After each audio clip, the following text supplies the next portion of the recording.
There we go. And then I can just open this up.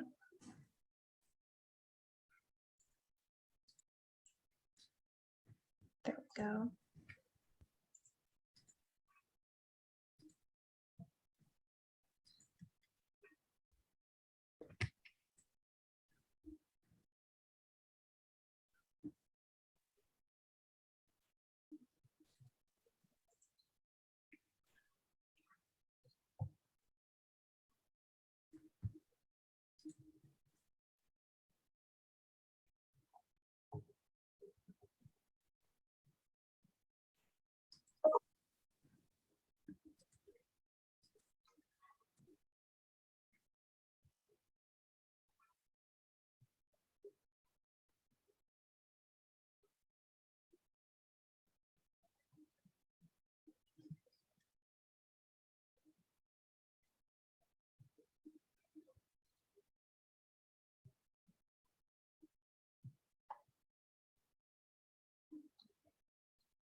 We'll just give it a few more minutes. We're going to start at 6:05.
All right, we're going to get started for our webinar tonight.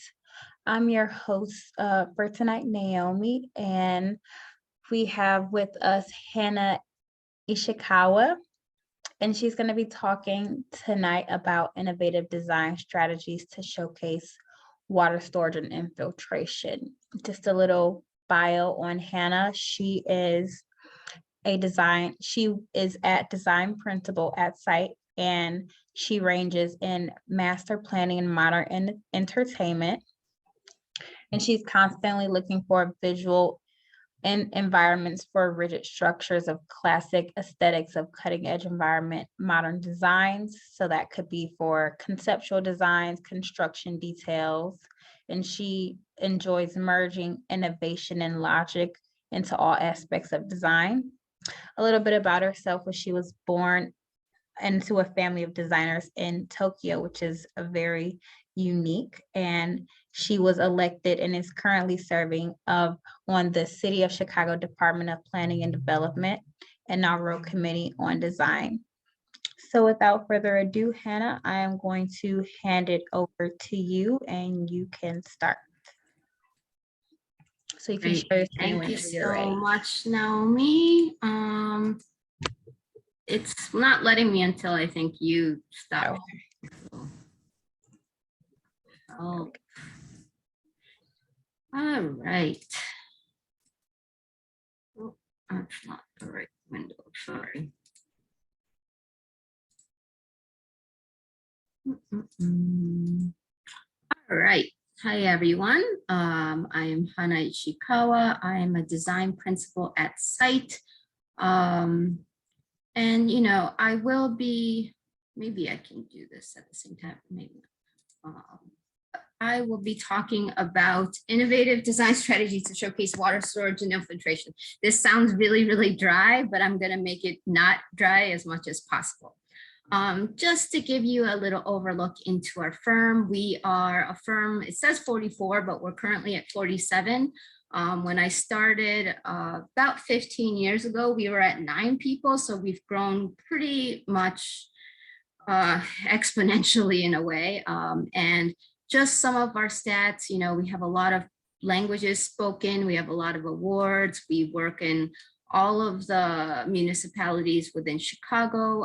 And even though all of the projects that I'm going to show today are in Chicagoland area, we have started to kind of expand our reach, and we work all throughout the country now. And so, you know, if you talk to us in maybe 2 more years, you'll see that we have a lot more in our portfolio. But these are the kind of exciting projects that we have on our books, and so I wanted to showcase them. This is our people.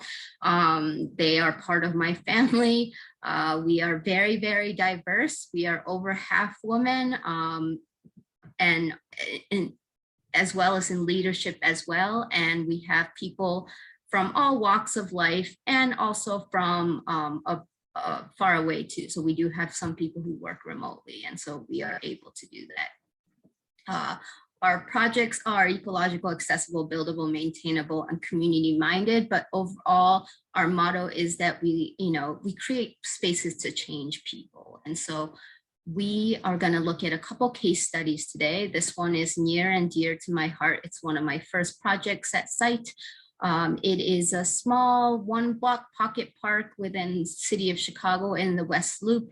It has, you know, it's a nice park with elements such as like a contemplative garden, a dog-friendly area, a fountain, a viewing mound, open lawn, and a sculpted playground, one of the first in the city. It used to be a former infirmary owned by the University of Illinois at Chicago. But it was one of the first projects that had to follow the new stormwater ordinance guidelines in Chicago. And so it had a very high capacity to hold water, really talking about how infiltration happens, one of the first permeable paver projects within Chicago's Park District projects. And it was meant to kind of draw all of the water underneath the permeable paver paths in perforated pipes into dry wells at the intersections. And then there's a very, very large leach field underneath the mound at the north. This is what it looked like. We kind of love it when you have a rendering and then it comes through as a built project. But from the aerial view, you can't really see the topography too much, but in pancake flat Chicago, even 8 feet feels really, really tall. And so we created these mounds to create viewing platforms, as well as kind of maintaining planted areas, especially from dogs, as we know that dogs tend to ruin landscapes just by trampling on them. Lots of color over the spring, eastern redbuds. And then one of the first playgrounds in the city of Chicago to really use topography and play with it to create really interesting areas such as a bridge. You know, I've seen children, and we're going to talk a little bit more about children, landscapes for children in a little bit, but you know, I've seen kids throw their teddy bear down this little hill and follow it as a play feature. And so really using topography, it's one of our favorite elements to use, especially in Chicago. The Core 10 retaining wall became a canvas for the neighborhood to, you know, play with, as well as have statements when there's a big civic movement going on. So that was very interesting to us. The dog park on the right really doesn't have any seating per se, like benches, but we do have a lot of seat walls and topography to create places for people to sit. Also designed this little dog bowl that's double tiered for big dogs and little dogs. And then some of the native landscapes that we have put in, really protecting these areas was important for the park district, as really heavily trafficked landscapes in the city of Chicago don't really maintain very well. We have also most recently worked on the Pullman National Monument. This is a historic site where there was a visitor center designed for the Pullman historic era. This is where the Pullman cars were made. There's the pastoral front yard landscape to the east or the west, and then to the east, the transfer pit. It was also the site of a lot of labor movements, one of the first in the nation. And previously, as you can see on the left, the front yard used to be a large pond, and the transfer pit was this area where, similar to like a factory, the cars would move down the line, go into the buildings, you know, the first that maybe the wheels were made, and then it would get pulled out. It would go into the next bay, and perhaps the walls would be made, and then it would get pulled out. And so this transfer pit had a lot of use within, and also it had a lot of kind of large open area for people to congregate. And so we really wanted to showcase that and provide this historic integrity within the site. The historic pond, the Lake Vista, was envisioned as a new stormwater and open element. And so we, since water is so hard to maintain as a kind of a pond element, we have made it into a dry area where the water can infiltrate. The carriage path was recreated as a pastoral landscape and also a walking path. And then the transfer pit was a place to kind of witness history and really create an active learning environment.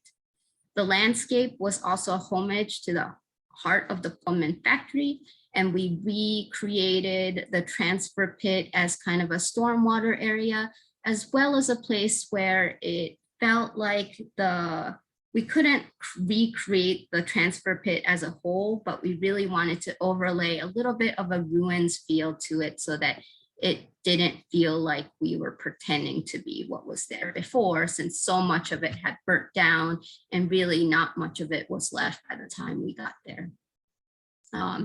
The beer erecting shops, only one of the two buildings had remained. And so we are, the national parks are really trying to fund this and restore it at a later time.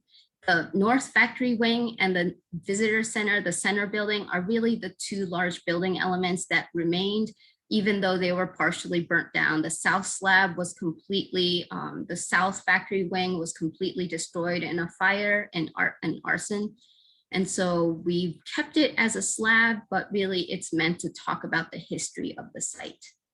The transfer table, number 3, is the large kind of element, the table where Pullman cars were made, pulled into the factory and out. And so we had recreated that in kind of a wood decking element. And then we have created this eroded version of the transfer table, and we'll show you what that looks like in a second. This is the pastoral area with the dry retention pond. We created the letters with precast concrete. And then this is a rendering of what we imagine this center space to look like. You can see on the left that there used to be a building on the left side as well, but since the fire had destroyed it, we have also recreated the large wings of the walls, the doors from the site. And this is a constructed photo. All of the water does go into these dry kind of rock gardens with native landscapes. We did we created benches so that people can sit within the landscapes and enjoy them. Kids playing on the tracks were definitely intentional. We did expect people to enjoy that. This is the wooden transfer table, as well as the large doors that were recreated to kind of showcase what the facade would have looked like at that time. Lighting is very minimal and nondescript. And then, of course, trying to provide for seasonal planting within this area.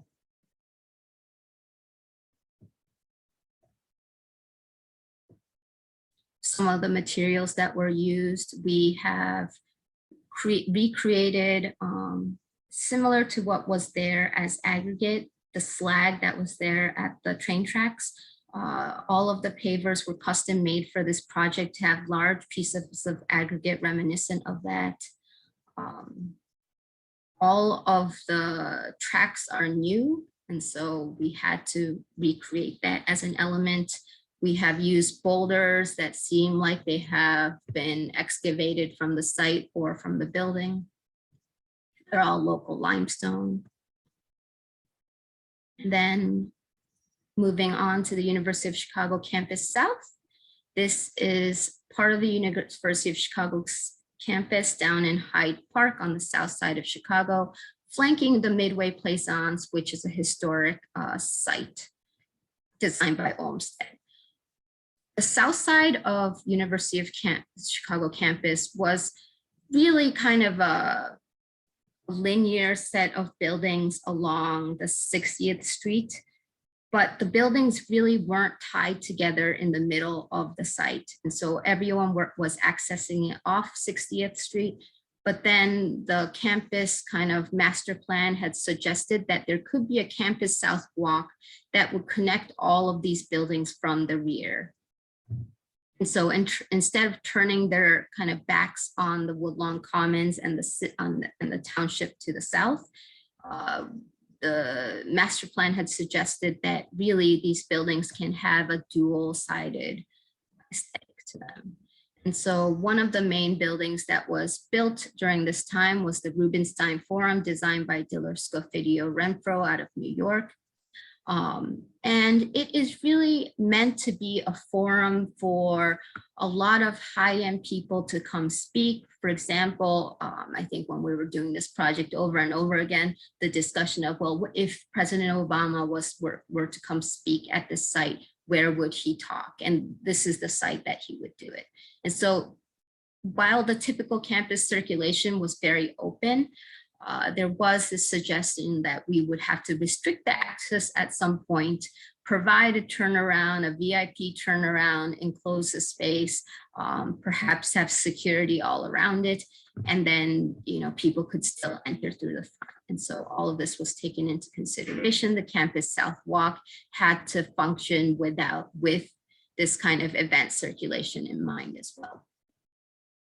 This is the final building aerial. It is a very tall building, and it really faces north and south, north towards the city, the Midway Plaisance, and views of the main campus, really framing those views from these interior forum spaces, as well as back towards the neighborhood to the south. And so all of that was taken into consideration. In terms of the stormwater, really this project was about creating characteristics for each of these areas. And so if there's a bosque, what was the stormwater solution based on that? If we have an informal garden, what is the stormwater solution on that? And so each of these elements had a place and a space for them, and a kind of a strategy for how to deal with stormwater. You can see from the before and after photo that it made quite a big transformation on this site, really trying to create something that had an identity, a character, and provide really a center for all of the campus people to come to. There is a restaurant on this site as well. You'll notice in all of our projects that we don't really have one aesthetic. It really is, we are driven by the client's needs, as well as we have a very diverse team, as I mentioned before. And so there are certain people who are better at certain types of design than others. And so our goal is really not to create these silos within our team, but really utilize the skill set that certain individuals have and create a team that really fits within this project. And so this project was really about minimalism, about clean identities, and creating a character that was identifiably for this project, the Rubenstein Forum. This is the view of the bosque in the back. These are all State Street maples. We have ordered them beforehand to get them all matching. This was very important for the architects, and how it looks at night. They turn brilliant red, as one would imagine with maples. We love this photo because even the trees can create kind of a pattern and an aesthetic. And I think this was what video was going for, was the landscape also turns into a sculptural element. This area does become an event space in the case of overflow from the building. So if there was a large event to happen outside, it could happen underneath the cost. Every single detail was meticulously considered, including stormwater strategies, the trench drain that kind of strikes a line, the bench placement. And then right again, adjacent to it, because the stormwater strategy right underneath the boss was not sufficient, there was also this rain garden that was created that really talked about native landscapes, about how water flows through the site. And we had even designed a boardwalk bridge that would float over this area. And you can see how it creates kind of a foreground to the Rubenstein Forum and the red maples. You can also see in this project that this is the study hotel right adjacent with the perforated brick walls.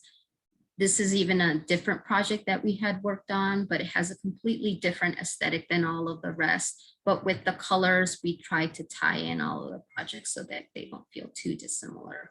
But the study hotel client was very against the aesthetic of the Rubenstein Forum. He wanted something that was more like your grandmother's backyard, were his words. And so we created a very different project for that.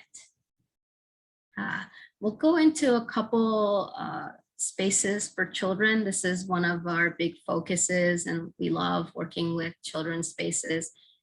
There's a program in Chicago called Space to Grow, where there's they take underserved neighborhoods and neighborhood schools where flooding is often the issue because there's not a lot of permeability in these areas. And so with those two constraints, there are a number of sites selected every year. They are voted on and then chosen. And then they have to have all of these components, including outdoor classrooms, edible gardens, community meeting spaces, safe play spaces for children, and those elements can be chosen by the communities. And then, of course, because it's also funded by the Department of Water Management, it really needs to talk about permeable surfaces and rain gardens and showcasing that to kids. And so when we have these community meetings, it's so fascinating when, you know, a second grader comes up to you and we talk about what's important for your space, and they answer stormwater gardens. Really love that. This is Cook Academy. They had this site that was very well known to have this ponding issue right in the middle, and I'll show you a picture of it in a second. This before image, all of the kids would play in this pond, let's call it, and they would call it Lake Cook. And that was really their play space for such a long time. And we decided to take Lake Cook, dry it up, and create kind of a dry garden in the middle of the space. And so this is our dried up Lake Cook. It is a gravel detention area. We made some spaces right like in this middle where it's kind of close enough for kids to jump. And so kids jump between these two patches of concrete. And then, I don't know, it's kind of fun to watch them do that. We have, of course, a playground, a butterfly garden to the bottom right, an outdoor classroom in several areas. There's kind of one right here, and then this half circle, as well as a turf field and a running track. This is a little bit before it was completely completed, but you can see what it looks like. This was their stormwater strategy. We have the green areas that are planted that will take in its own water, of course, but all of the large field and also the Lake Cook areas are connected by permeable pipes underneath. And you can see what that looks like. It's not a big drop. It's only about 8 inches of drop right there for the dried up Lake Cook, but it does provide a little bit of a kind of a sand pit condition for the kids to play in. And we also have game tables for the neighborhood to come in and play dominoes. We also had a community planting day, which was great fun. And trying to get really the community invested in this project. And, you know, when you plant something into the ground, suddenly you have an affinity to it, and you'll see the kids talk about, well, I planted that, and that's a rudbeckia, and they can talk about what that plant is, and it'll hopefully stick with them for the rest of their lives. In our playgrounds, we do like to make things as accessible as possible, but the accessibility also fun for every child. And so this kind of curvy path does take you all the way up to a embankment slide and some other features. And then just for fun, we also wanted to create the longest hopscotch in Chicago. The physical education teacher told us that we were mean, but we think it was fun and the kids love it. Wadsworth Academy is another one. This was one of our first Space to Grows. This is a project where there was a couple designs, but this one got chosen by the community. The physical education teacher was very invested in this idea that you can come off of the running track onto a different kind of an obstacle course that would take you all throughout the playground and the rest of the site, and you can kind of enjoy it in that manner. You'll see the before photo where it was really a parking lot and an asphalt area. And then, of course, after the picture. In this project as well, we really wanted to connect all of the rain gardens. And so we had downspouts that were disconnected from the roof that would be funneled into a runnel that would go into planted areas, connected again. And then we had a large sunken outdoor classroom that was also accessible. And so you'll see here that all of these kind of blue arrows are showing where the permeable areas are. And then of course, a sunken rain garden that also has an ADA ramp down to it. The outdoor classroom is meant to be somewhat freeform, and so kids can sit on the boulders or the walls. And there is a runnel element that does fill up when it rains. And so all of the water pitches around the site. The curve around the edge of the track is actually a very shallow runnel, and so the water can flow around it. And you'll see how we disconnected the pipe from the building, put it into a rain garden, and then it would also funnel into a runnel. So trying to showcase these elements as much as possible.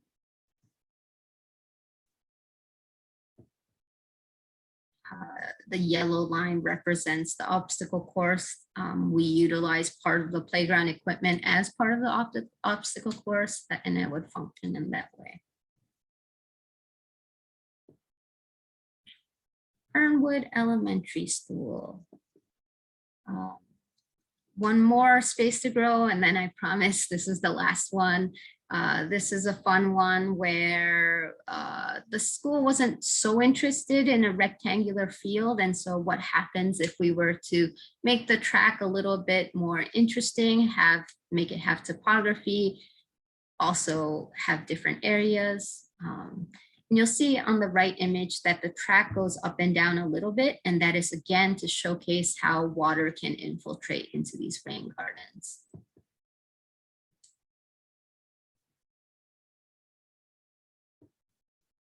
You'll see here that the tracks is sunken a little bit so that it can go into the French drain, which will also then provide kind of water flowing into the rain garden. The rain garden is also accessible through the use of stepping stones, which was one of the first for the city.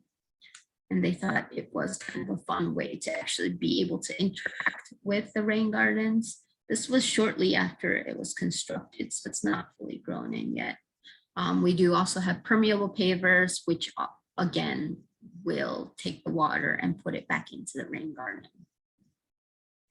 And then this is the outdoor classroom right adjacent to it.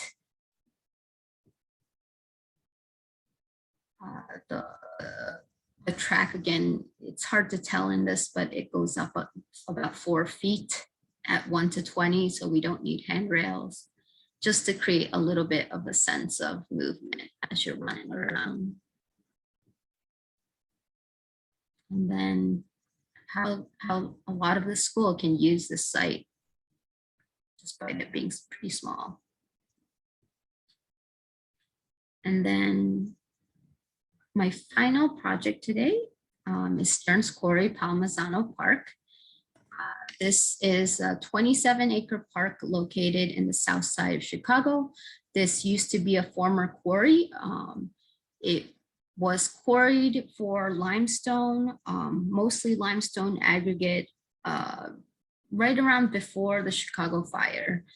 It was about 350 feet deep when quarry operations had stopped. They couldn't dig down any deeper, and they asked the residents if they can core underneath them. Of course, the residents said absolutely not, and they had to shut the quarry operations.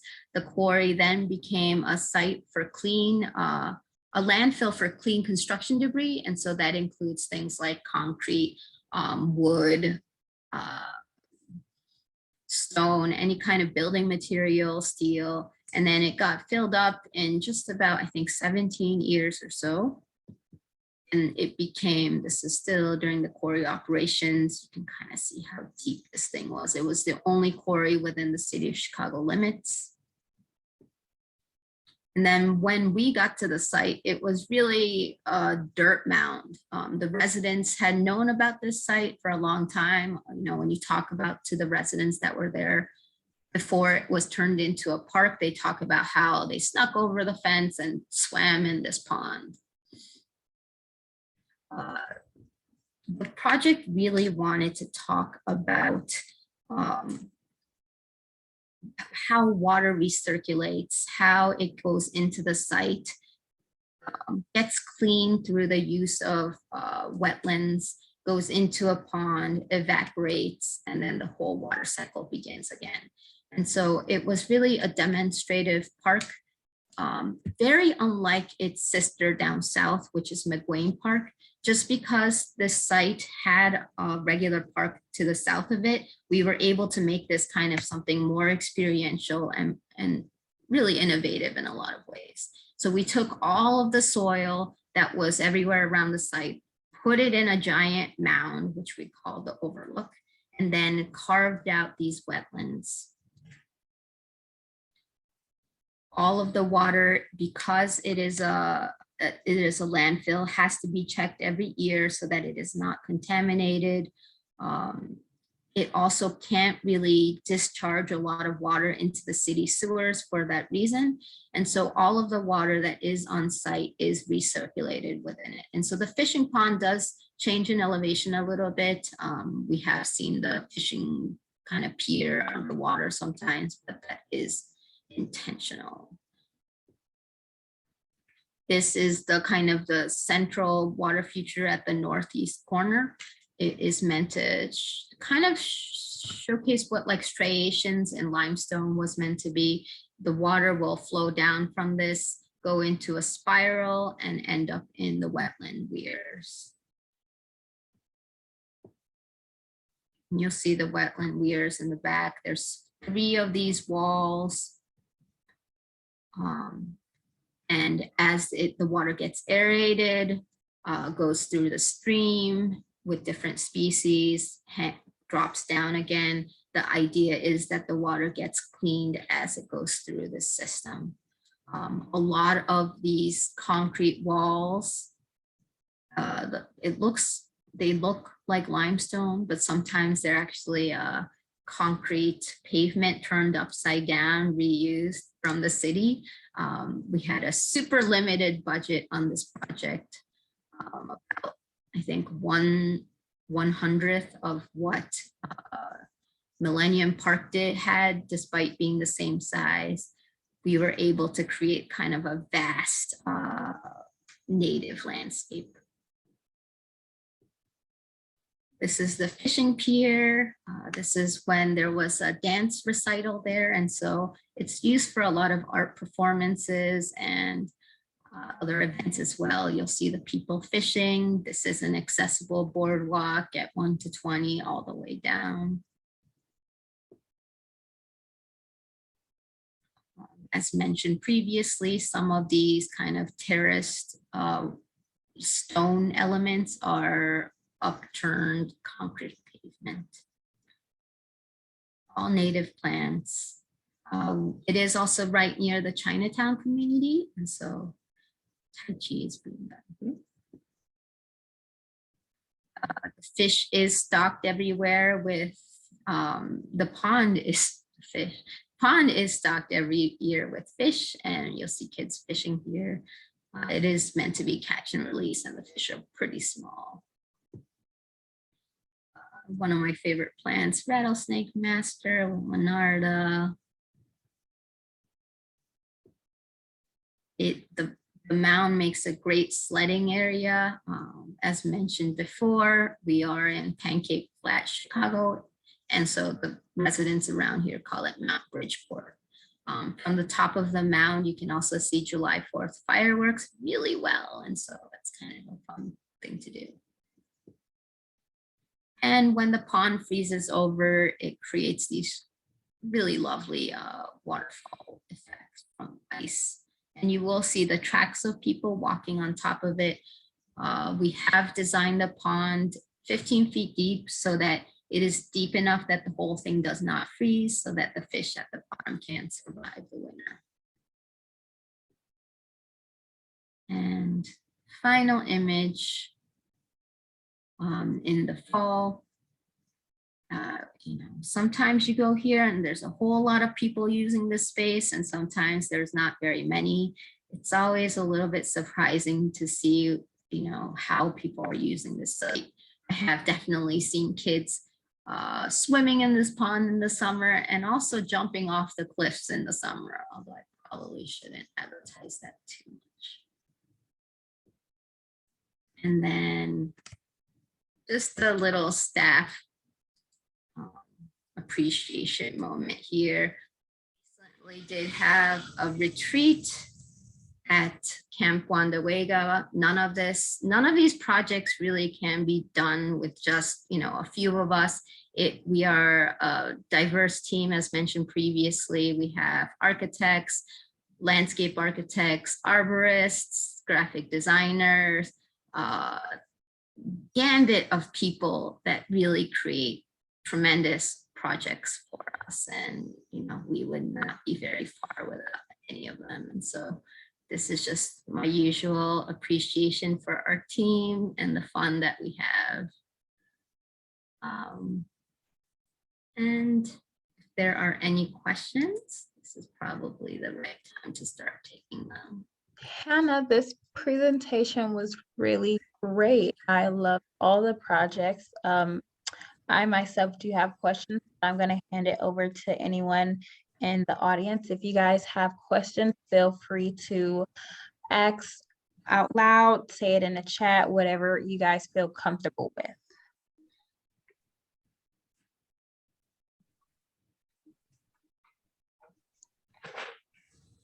I can start if anyone feels uncomfortable. So that last project where you guys had the query, how I do recall you saying that it was more than 300 feet deep.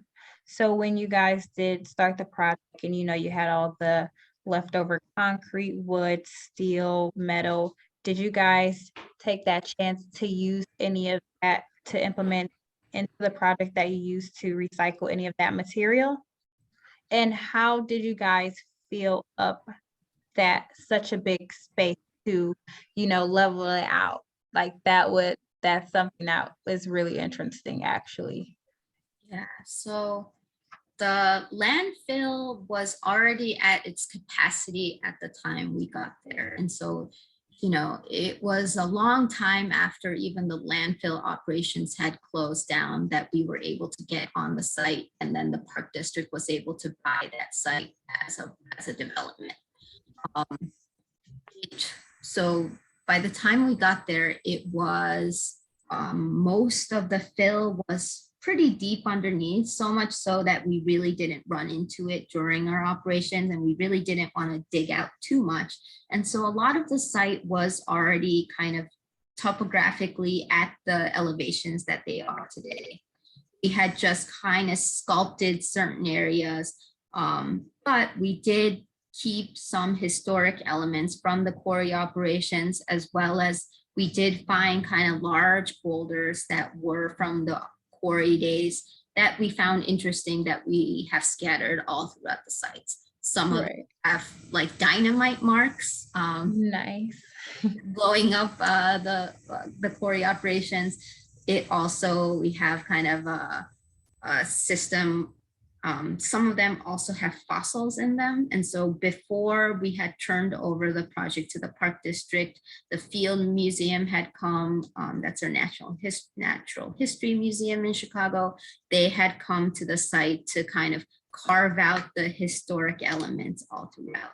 Now they are tiny. They're like the size of your pinky. So, you know, to the untrained eye, they might not be much, but if you look closely, some of the boulders do have kind of ancient critters in them. It's really interesting to find them. That's really great. So in one of the pictures that you showed, it was the group of children and adults, they were doing karate, and I noticed that there was no safety railing by the water. Is that a problem? Or I wouldn't say a problem, is that a big concern that you guys had, was making sure that it was accessible for everybody, but also there were safety measures taken? Because I know that water is 15 feet deep. It is.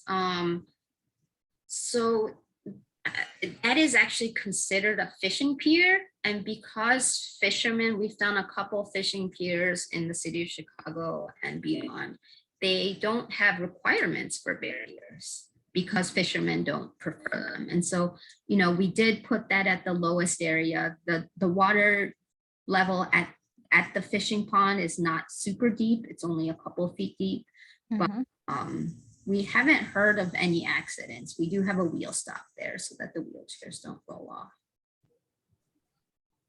Okay, yep, that would, I know for me, that would be a major concern, is safety above everything, just to make sure that the people that are using the space and experiencing with, you know, the arts and the karate, the dancing, just to make sure that they're safe in that setting. So that was really cool. You talked a bit about how you use topography in your design, which is very unique, so people can, you know, see how water moves throughout the site and how it's leveled. And I noticed in the first project, there was a lot of focus on the levels of topography. Now, was that site ADA accessible? And how did you make it ADA? If it wasn't, how did you make it ADA accessible while also playing with the topography? Yeah, it's a good question. The mounds, the largest mound that is 8 feet high is not accessible on that site. Although at Stearns Quarry, the last project, we do have a very, very long sloped walkway to get to the top. Sod inherently isn't considered accessible, at least in the city of Chicago, and that's why that mound isn't. But there is kind of a shallower mound that does have accessibility from one side, even though it is in sod. The playground, however, is designed for complete accessibility to every single piece, and so that's done by 1 to 20 slopes everywhere. We love that the use of sloped walkways to create accessibility. There is a kind of a bridge within the playground that has a 4-foot clearance for little kids and wheelchairs. And so even though maybe the large mound isn't, really everywhere else is accessible.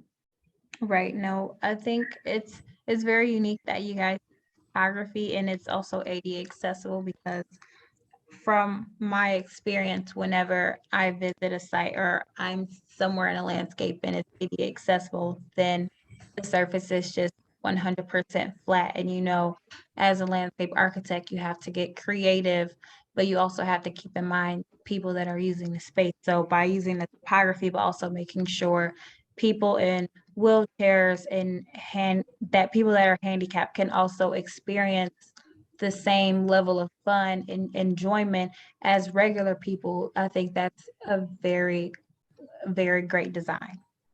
Thank you. Yeah, we love using topography, even though, you know, it definitely poses a lot more challenges. Yes, is the grading aspect of that a little bit more difficult when you want to use that much level of topography?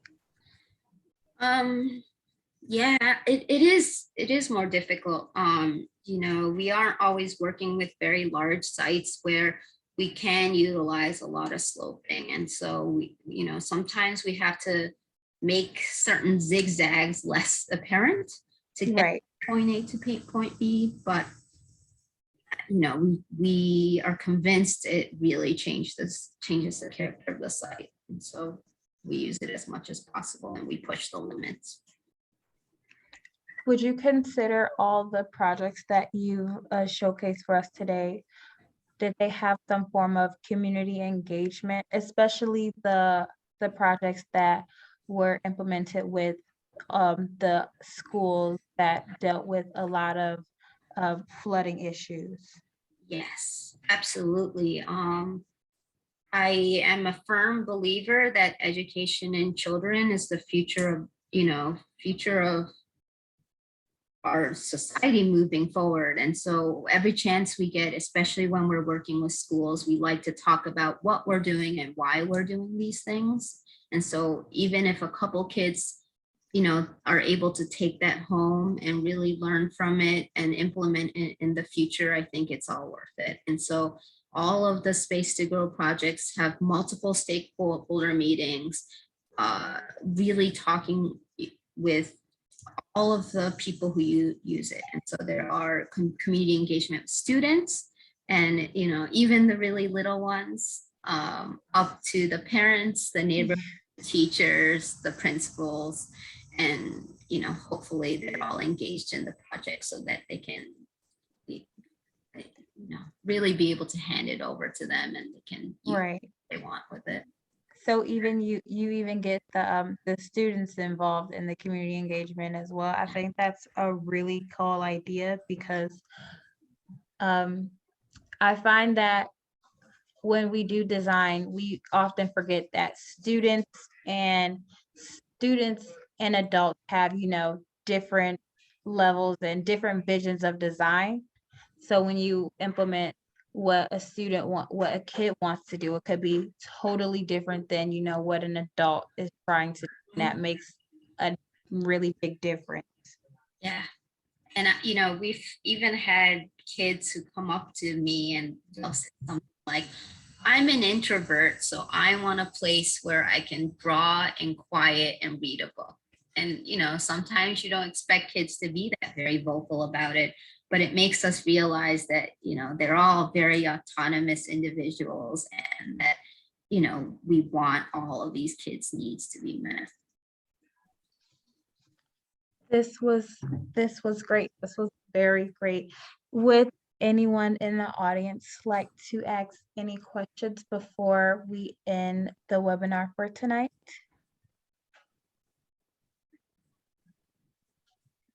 Thank you so much, everyone. Thank you, Hannah, so much for the presentation. This was very fun. And thank you everyone to join. And I hope you guys enjoyed tonight's webinar. Bye. Thanks. Bye.